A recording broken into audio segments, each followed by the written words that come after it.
ভাই দেখ 20 টাকা নোট পাইছি। আরে কষ কি 20 টাকা?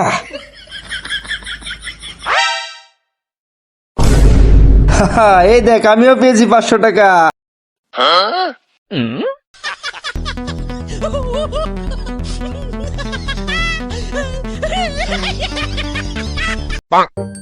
হ্যাঁ বেবি, হ্যাঁ রিচার্জ লাগবে তোমার? কত টাকা? আর কি বলো, 150 টাকা মাত্র। আচ্ছা আমি 300 টাকা পাঠিয়ে দেবো, সমস্যা নেই। আচ্ছা ভাই আপনার কি কোনো সমস্যা, কিছু খুঁজতেছেন? ভাই আমার 520 টাকা আছে, আপনারা দেখছেন?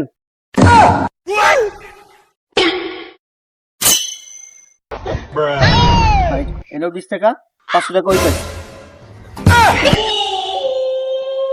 কি করে 20 টাকা আমার ইমানদারি টাকা।